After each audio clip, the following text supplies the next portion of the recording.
Edward Luce, thank you very much for being a guest today. It's a pleasure to be with you. Uh, so, as I warned you, I'll start with my questionnaire. What is your favorite word? I'm not I'm not in the mindset. I can't really think of my favorite word. I've got too many. Um, this may be better. What is a sound or noise that you love? Sound or noise that I love. I like Requiem. Um, any particular one? I'd probably go for four A's at the top, but Mozart's got to be, in the top three. What is a sound or noise that you hate? Leaf blowers, I believe. I think capital punishment is a bad thing, but if we bring it back, leaf blowers, it should be a capital offense. I think that's also the view of Kate Blanchett. She doesn't like leaf blowers either. Well, that's another reason to love her. Do you have any guilty pleasures? Um, yeah, I chain drink from my Nespresso machine. What is your favorite book? My favorite book ever. Oh God, I've got so many. It's a bit like favorite word. I would have to give that reflection. And then finally, are there any fictional characters who you'd like to imagine yourself to be? That's a good question. If I was a woman, it would be Becky Sharp. But for men, I'll have to think about that one. Yeah, I'll have to think about that one. I think that was also I think it was the historian Anna Reid's answer as well, Becky Sharp.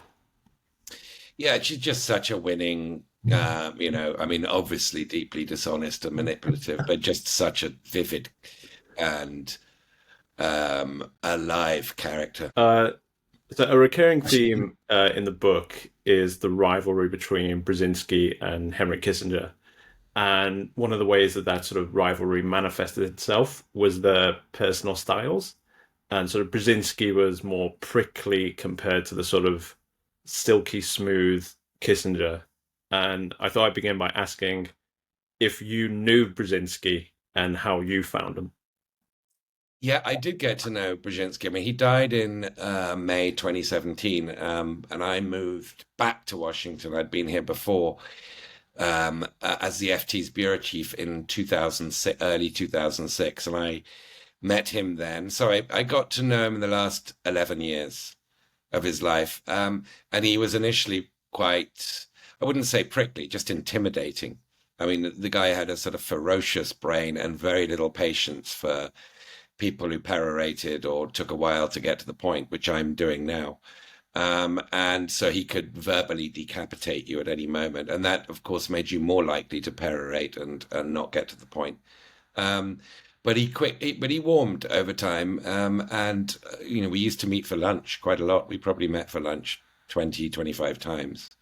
And by that point, he wasn't remotely prickly or difficult. He was just a fascinating brain to tap into. Did writing the book lead you to reassess your sort of personal experience with him or sort of reassess him in a different way?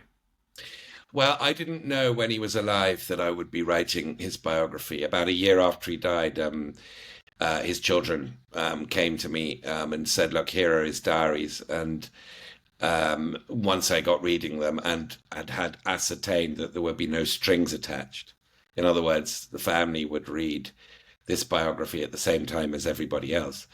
I got more and more sort of immersed and addicted, and then not indiscriminate because everything is relevant to a biography, but voracious in my sort of quest to hunt down material from all stages of his life, diaries, letters, as well as more official documents, and so of course your understanding of a person when you're sort of living with them for 5 years and going into the most sort of private sides of them, as well as all their public, classified and declassified stuff that was the public side of his career, then you're inevitably going to reappraise that person. They just become a lot more, they become multi-dimensional. And I found him to be a compelling character. You couldn't possibly sustain a biography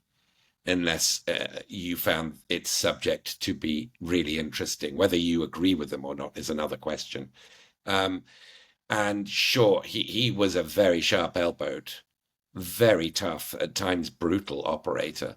Um, but in contrast to Kissinger, who did help me on this book, I interviewed him a lot um, before he died, which was 6 years after Brzezinski. In contrast to Kissinger, he would always stab you in the front, not in the back. There was nothing. There was nothing wily or deceptive about Brzezinski. He was a pugilist when he needed to be, and he made a lot of enemies.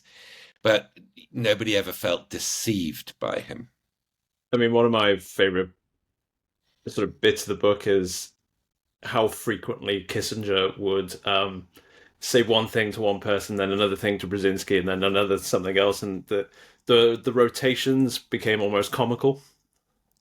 Yeah, and as a biographer, it's fascinating to uncover these things because, I would have, say, that diary entry from that day by Brzezinski, in which he recounts a long conversation with Kissinger, where Kissinger is complimenting him, sympathizing with him.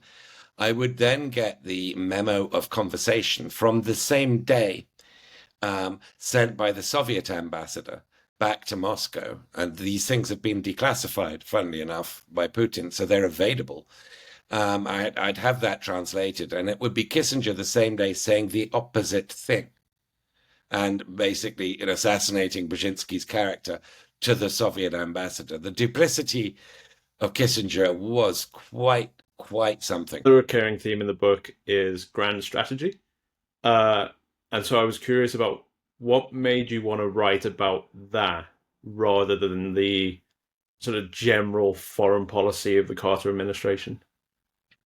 Well, Brzezinski's influence on foreign policy long predates and postdates the Carter administration, and it's somewhat unfortunate that his grand strategic legacy is linked to it because he was Carter's national security advisor, and because Carter, I think a little bit unfairly, is written off as a failure of a presidency. Uh, so the the way to tell a story, for example, of the Cold War or the post-Cold War, the most effective way, I think, is through the life of a significant figure, because then you're grounded, you have certain perspective, you've got things you can measure the narrative against. It's a vehicle, the life of somebody like him, through which to tell a grander story, and it grounds you in your ability to tell that story. And of course, it tells the story from one perspective, not as a hagiography. I test and criticize where merited, but it's the narrative is of a life like that, born in interwar Poland, with Poland's very precarious existence, and it's about to be snuffed out 10 years after he's born in interwar Poland and dying in the early weeks of Trump's first administration. The cinematic arc of that biography, of that narrative, is really quite compelling. And as a journalist, I obviously love writing, and biography is the closest that nonfiction gets to fiction. It's novelistic. Yeah, you kind of touched on this before in other interviews, but what what drew Brzezinski himself specifically to grand strategy rather than foreign policy or military theory? Like, what was it that, in contrast to other people, led him to that sort of big picture, systemic thinking about the world rather than sort of more generic or more sort of country specific things? Uh, yeah, I mean, you must remember that the post Second World War era, which is when Brzezinski's sort of coming of age. He's 22 in 1950 when he produces his first MA thesis. Um, And that thesis, by the way, it's entitled Russo-Soviet Nationalism, really contains the sort of skeleton, the outline of what his Cold War strategy was, namely the belief that the Soviet Union's Achilles heel was its suppressed nations, the Kazakhs, the Ukrainians, etc., and that they did not see themselves as Soviet citizens. They did not see themselves as anything other than under a Russian yoke, a Bolshevik Russian yoke, but nevertheless Russian. And that was a sort of insight that maybe a Pole could bring that wouldn't and didn't come naturally to the Sovietologists with whom Brzezinski rubbed shoulders at Harvard, and then later at Columbia, and indeed in Washington when he was in power. Um, that post Second World War era is the first really sort of global ideological conflict, and arguably the last. It lasted for slightly less than half a century, ending in 1989, beginning 1945.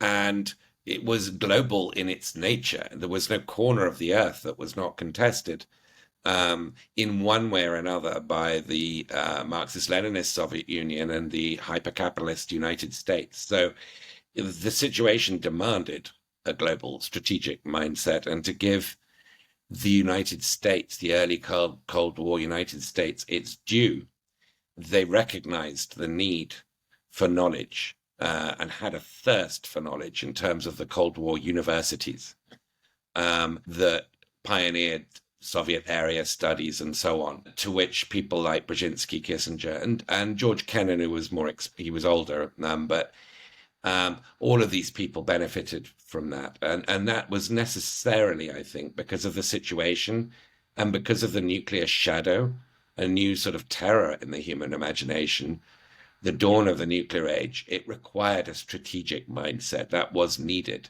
Now, I'd argue it's needed today, and we're missing it. So just having the demand doesn't explain why it's supplied. But what's different today is there isn't demand. There's plenty of supply. There's a lot of brainy people out there. They're just not being hired. I mean, one of the things I really liked about the book is I think a lot of people assume, looking back on the Cold War, that it was essentially one monolithic period from, say, 47 to 89 or 92, and it was two blocks. But actually, there was a lot of dispute about the best strategy for dealing with the Soviet Union, and that there were phases of Kennan's containment, pushed rollback, détente, Brzezinski's grand strategy, the actions of Reagan. And so I felt like your book brought out those tensions, that it wasn't just one strategy pursued from 47 all the way to the end of the Cold War. No, it wasn't. I mean, George Kennan was, of course, the father of Cold War strategy, and he wrote, that famous article under the byline X, because he was a diplomat in foreign affairs, called "Sources of Soviet Conduct," in which he essentially lays out the strategy of containment. And containment, is, well, the Soviet Union's an expansionist revolutionary power. Our job must be not to overthrow it, because that would be a fool's errand, not to go to war with it, but simply to stop it at its current borders. The Iron Curtain in Europe, and then various sort of post-colonial situations on other continents. We must stop it. And that became the sort of overarching grand strategy until Eisenhower is elected comes to office in 1953. And he has this really quite hardline strategy of rollback, of liberation. So of going behind the Iron Curtain and pushing it backwards, liberating Poland, liberating Hungary, liberating the Czechoslovaks, etc. And in practice, that proved to be purely rhetorical, because when the Soviets did invade Hungary, nothing happened. And so what Brzezinski formulated was originally similar to Kissinger, which is we need détente. And they both in the 1960s agreed you need to relax. That's literally détente is relaxation, because militancy is not working. It didn't stop them invading Hungary. Going to war with them would have involved mutually assured destruction. That's not a fix here. We have to find other methods. So originally that relaxation was something that Kissinger and Brzezinski agreed on. But I think over time it became apparent that they had very different visions. And Kissinger's was the Kissinger Nixon one was a sort of realist perspective, whereby he saw the Soviet Union as a permanent feature of the landscape. And in fact, he saw it as gaining technologically on America. After the Sputnik satellite had been launched in 1957, there was a lot of panic in America that America was being overtaken by the Soviet Union. And so Kissinger saw his role in those years when he was Nixon's, grand vizier between 1968 and 1976. He saw his role as basically getting along with the Soviet Union, of managing, of creating stability in the superpower equation. Brzezinski, having early on supported détente, realized that it was, from his perspective, a form of surrender to the Soviet Union, but in his view, based on a false premise, and that premise was the Soviets were overtaking America. He saw the exact opposite as happening, that the Soviet Union was becoming what he called a museum of the industrial era. It wasn't producing any computers. It only had one car production with Fiat. So it was with a joint venture. The only area where it was actually competing with the United States was in nuclear technology, nuclear weapons, and missile delivery technology. And therefore, the goal must be to invert George Kennan, and take the fight behind the Iron Curtain by stirring up these nationalisms, by stirring up civic resistance, spreading the doctrine of human rights, and basically awakening these nations, this Achilles heel of the Soviet Union, on the assumption that this was a system that was failing. And I think it was a correct assumption. That it was becoming more and more stagnant, more and more top-heavy. The leadership was getting older and older. He labeled it a gerontocracy. And it operated under a system of what he called reverse natural selection, meaning it promoted the least innovative, least creative people, those least likely to challenge the status quo, and was therefore moribund. This system was going to fail, and it was our job to accelerate its failure. So that became the split of the time between Kissinger and Brzezinski, and indeed between Brzezinski and many people within the Carter administration. Brzezinski prevailed. He, managed to get Carter to agree with him on pretty much everything.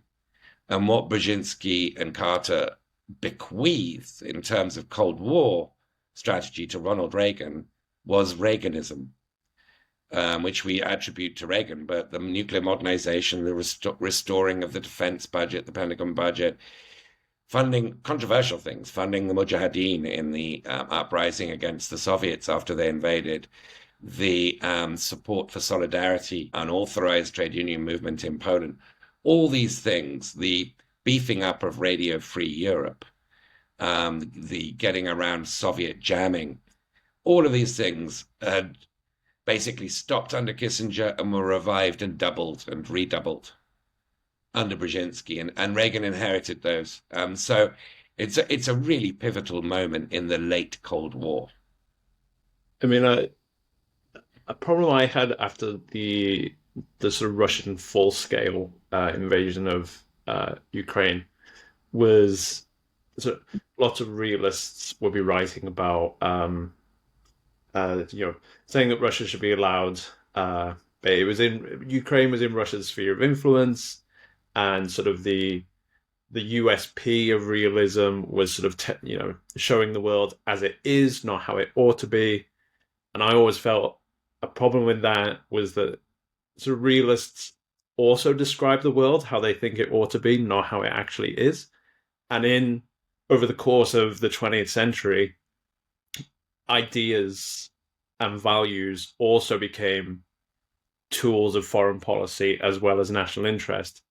And someone like Brzezinski had the insight of something like human rights was both an end in itself and also a tool for pursuing your national interests. And it could be both rather than this purely narrow, realist, it's only about interest and only about power. Yeah, I mean, so he picked up on the Helsinki Agreement, which was 1975, and that was an interesting agreement because the Soviets have been demanding it. And the meat of Helsinki is that we recognize post-war borders, and that the Soviets have been insecure about the West's failure to recognize, for example, the boundaries of East Germany and East Germany's border with Poland. And the West recognized that and allayed a lot of Soviet paranoia. And as a price for it, the European negotiators in the Helsinki Agreement insisted that the Soviets sign up to a human rights clause, which included freedom of assembly, religion, speech, movement.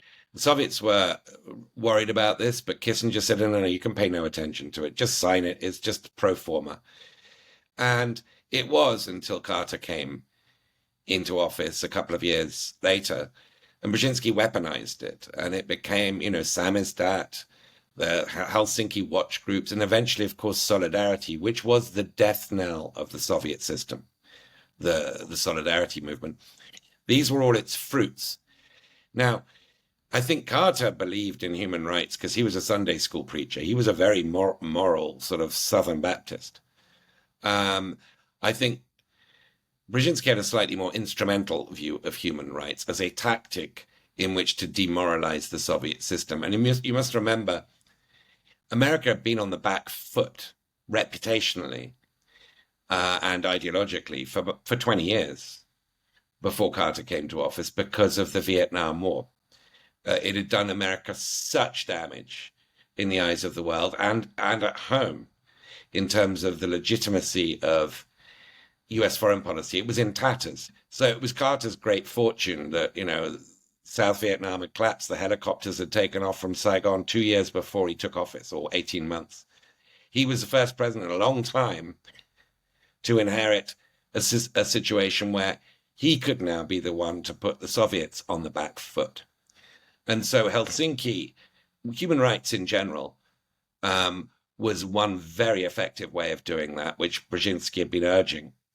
And another was, of course, the response to Soviet blunders, such as the invasion of Afghanistan. And that gave the Soviets their own Vietnam. That gave them their own quagmire. I always go back and forth on whether grand strategy really exists. Like years ago, I was sort of a firm believer that it did, and then I felt it didn't, and now I'm kind of agnostic. But Brzezinski is sort of the kind of figure who makes me believe that it does exist, and it's not only having a big vision for, say, America's foreign policy in the Cold War, it's also cultivating a sort of constituency for your ideas and then also putting them into practice. And one of my actually favorite parts of the book was Brzezinski's time in the Johnson administration, because it seemed like that's where he learned to really sort of bureaucratic knife fight. And even though he was like a peripheral figure in the administration, was able to put his big idea about sort of Russia and the sort of nationalisms of the Eastern Bloc into practice, despite being actually quite on the margins of the administration.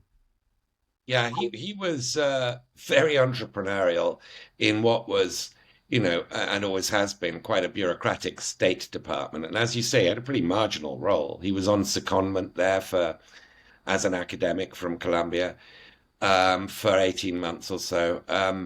And he did, I think, more than any academic on secondment to the State Department's ever done, which is he wrote this speech for LBJ, for Lyndon Johnson, 1966, how to reimagine the Cold War strategy. and that was détente, but it was détente through peaceful engagement with the Eastern European nations. And he realized that, the Eastern Europeans were never going to be susceptible to Western flattery until the West recognized the Polish East German border, because Poland had taken some territory from Germany, from East Germany. And West Germany refused to recognize that loss of territory, even though it's under East German sovereignty. So he recognized that if the US administration basically forced West Germany to accept these post-war boundaries, then that would enable his strategy of peaceful engagement with the Eastern Bloc to go ahead, and the relaxation would enable more independent spirit to come out of countries like Poland. And he wrote this speech, and it was a very comprehensive speech, and the White House wasn't interested. It was, by this point, utterly preoccupied with the war in Vietnam. And so the whole focus of the Cold War moved from Europe to Southeast Asia, to the jungles of Vietnam and Cambodia. And it sat there gathering dust. And then he figured a way to get LBJ to give the speech. He passed on this very questionable intel to LBJ's aides that Bobby Kennedy was preparing to give a speech that would denounce LBJ as having trashed his brother's legacy, of JFK's legacy. And he said he will give the speech on this particular date. So you have to give a speech before then. And LBJ duly gave Brzezinski's speech, changed policy. It led to the collapse of the West German government. And of course, it was unfalsifiable, because LBJ, having given the speech, Bobby Kennedy then didn't need to. And so the fact that he didn't give the speech didn't disprove Brzezinski's, what I think was an invention. He doesn't quite admit as much, but he sort of nudges and winks whenever he's asked about this later in his career. And that's just something that trained diplomats and bureaucrats don't do. This was cutting corners, to put it politely, fighting dirty, to put it impolitely, but it was very effective. I mean, it led to the collapse of, partly at least, contributed to the collapse of the West German government, and it changed American policy. Your reading might have been on a similar trajectory at the time, but in the early months of COVID, I read George Packer's biography of Richard Holbrooke, and also Madeleine Albright's Madam Secretary. And so what I found really interesting about your book was adding that I sort of read Holbrooke's side of the vicious infighting and bureaucratic knife fighting of the Carter administration with Zbigniew, and then Madeleine Albright being on Brzezinski's side in the National Security Council. And so then to see it sort of more from Brzezinski's viewpoint, sort of added that third leg of that sort of whole period of State Department, NSC infighting. Yeah, George Packer's book's a really good book, Our Man. And it's just, Holbrooke was a fascinating character, and he deserved a biography like that. It's a really tremendous book. Madeleine Albright was protege to Brzezinski. She'd in fact been his PhD student at Columbia in the 1960s, and they had a lot of affinity because she was a Czech refugee and he was a Polish emigre. And he poached her. She was on a sort of junior staffing job on Capitol Hill, and he poached her to be his liaison to Capitol Hill when he was in the White House. And in fact, her boss, Senator Ed Muskie, said, "Watch out, Zbig will make you feel small," because he was reputationally a big character. But in fact, he became her real mentor and really pushed her career.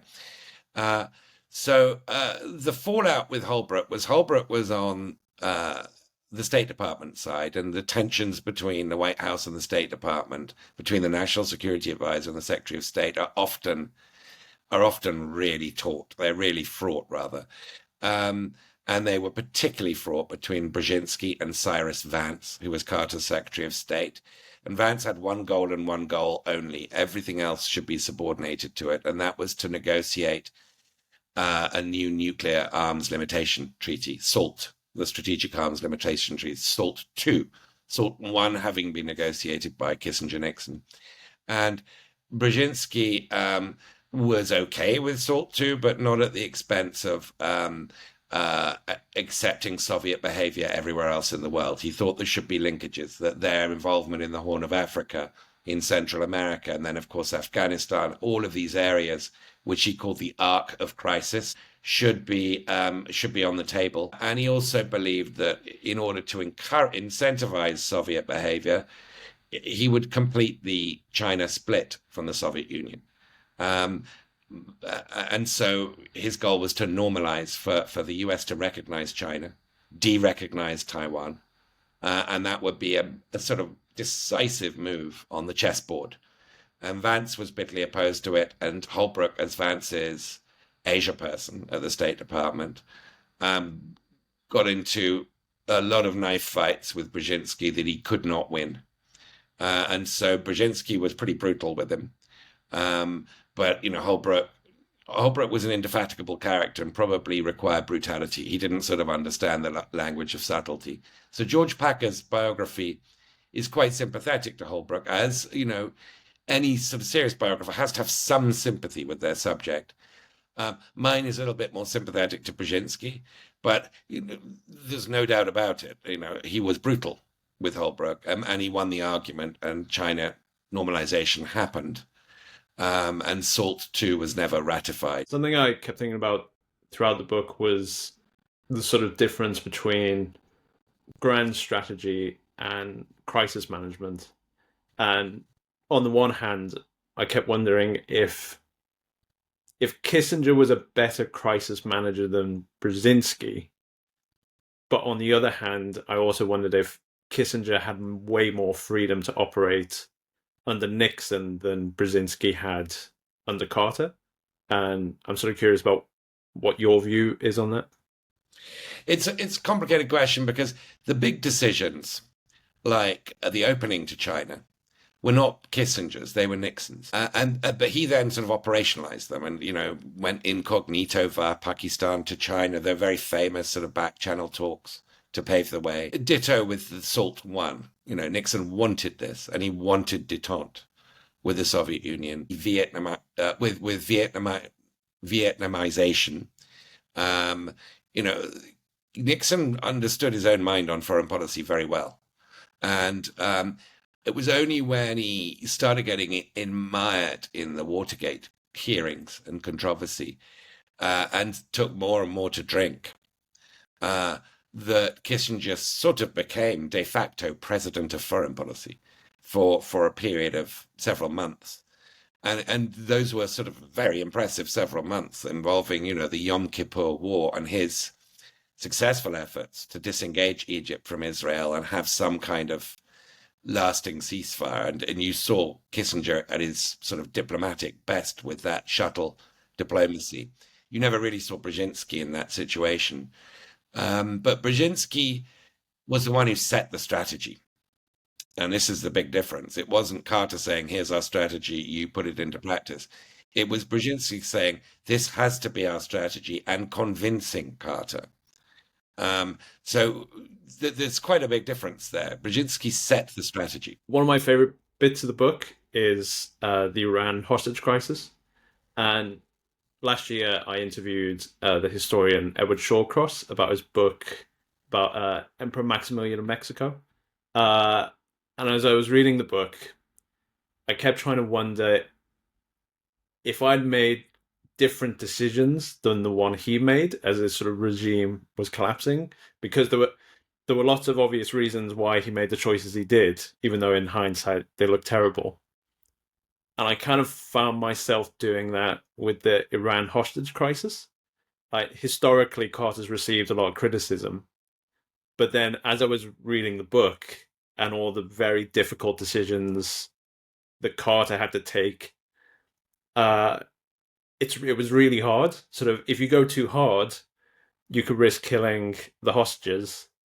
If you go too hard before December 79, the Soviet Union could intervene. If you go too hard after December 79, you could break up the Muslim coalition against the Soviet Union in Afghanistan. If you go too light, Khomeini might not get involved in the negotiations. So it's really difficult to see how best to maneuver your way through that. It is. I mean, going through all the papers and cables and documents, the CIA and White House and State Department memos, and sort of trying to relive it real time, it's sort of clear that, they were flying blind. So it's one thing dealing with a crisis, an emergency like that, when you've got a lot of information.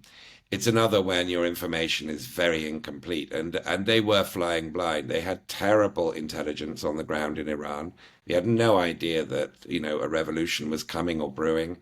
They had no idea that the Shah, had terminal cancer, had lymphoma, and which explained why he kept sort of sounding diffident or disengaged when they wanted him to crack down on these mullahs.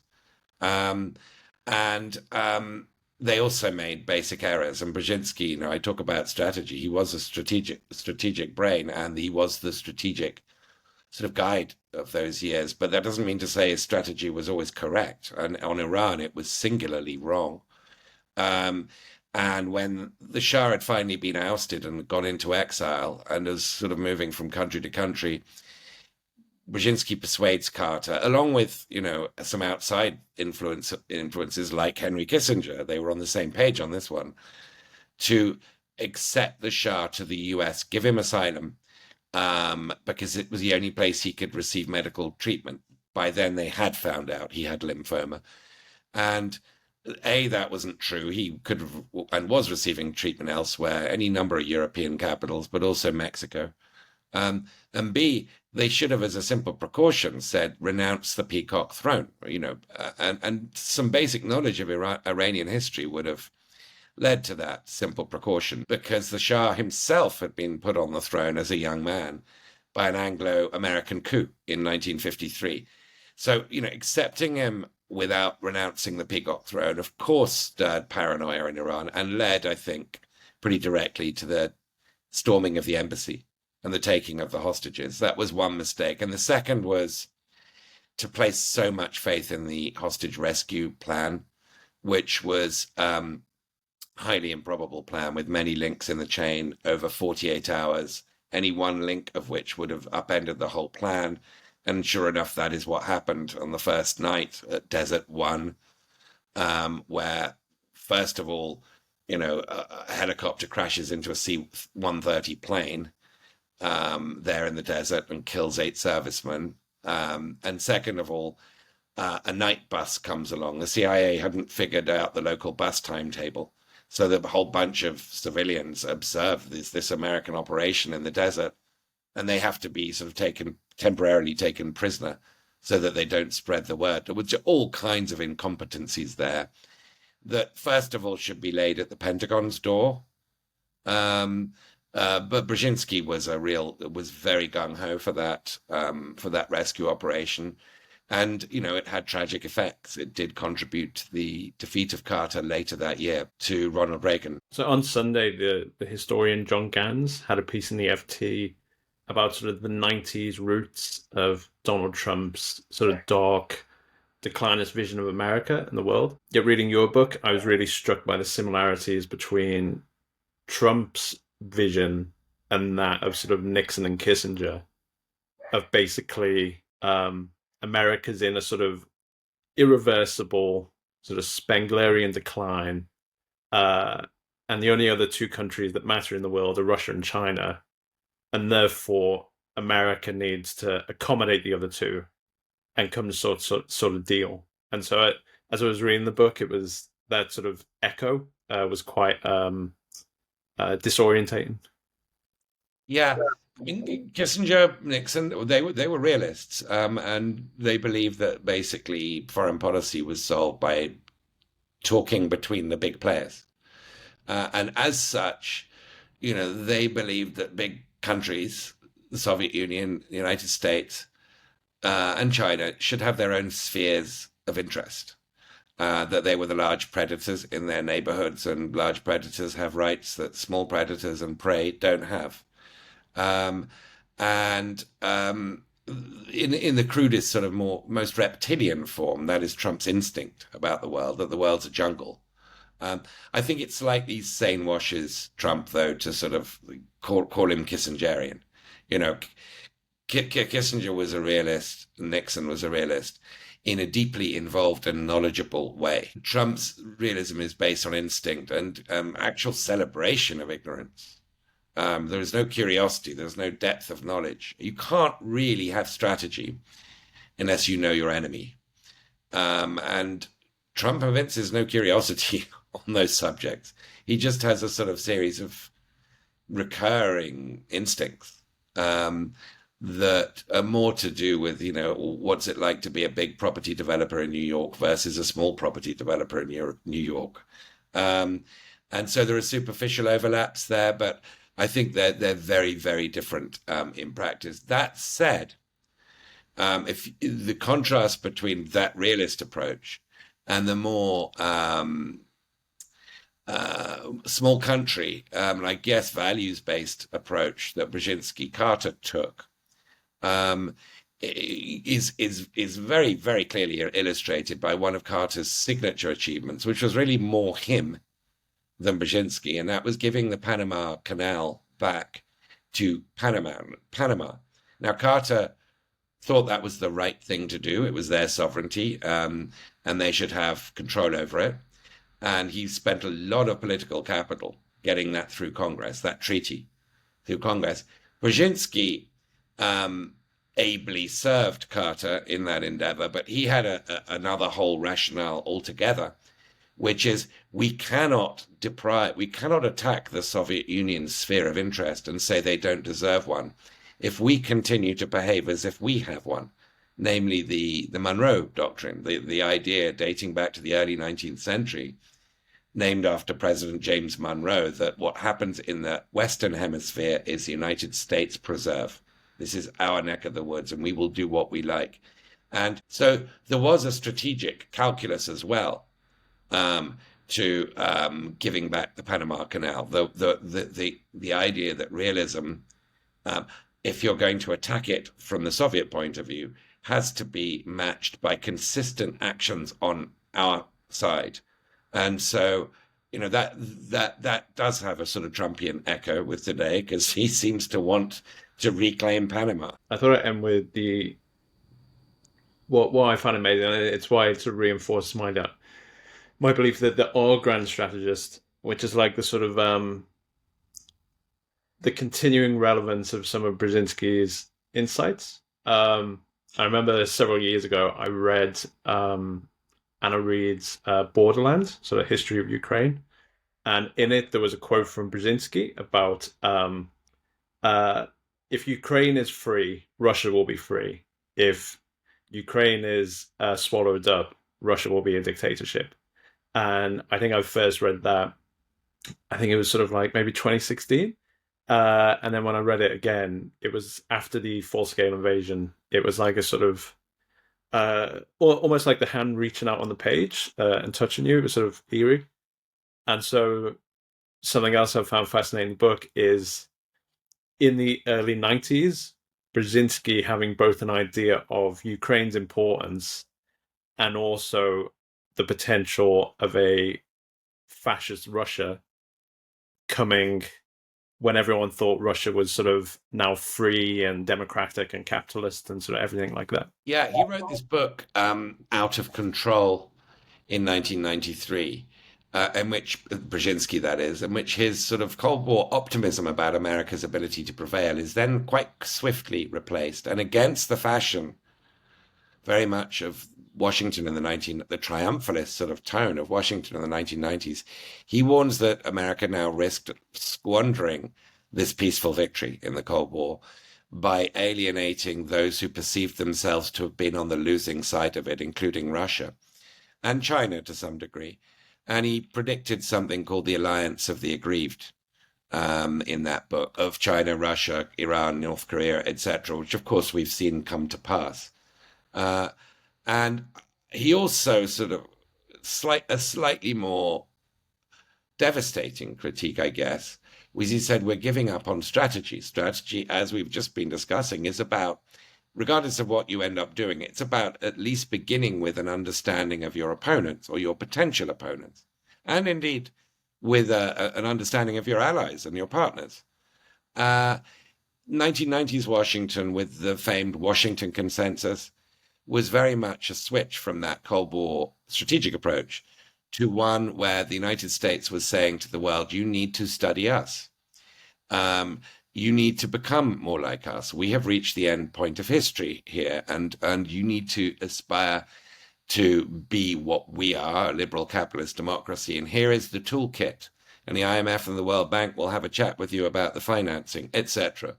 And I think Brzezinski correctly perceived this to be astrategic, which is another way of saying stupid, and was quite prescient on that score. And I did sort of agonize about whether the subtitle of this book is America's Cold War Prophet, or in America, actually, there's a different publisher. The subtitle is America's Great Power Prophet.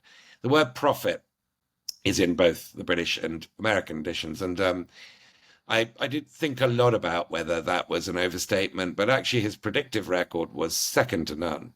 I mean, he made some blunders, but in terms of his sort of ability to read the runes and see the consequences down the line, I think both his sort of general diagnosis of post-Cold War unipolar hubris, but also, as you've cited, the importance of Ukraine. I mean, he also wrote that with Ukraine, Russia is a Eurasian empire. Without Ukraine, it isn't. And, that was, I mean, it's an insight that it might come easier to somebody of Polish origin, because if you're Polish, you've always seen the fates of Ukraine and Poland as being linked. But it was nevertheless, it showed real foresight. And, here we are now in what is probably a preventable war. But that's a whole nother argument. Edward Luce, thank you very much. A real pleasure. Thank you for having me.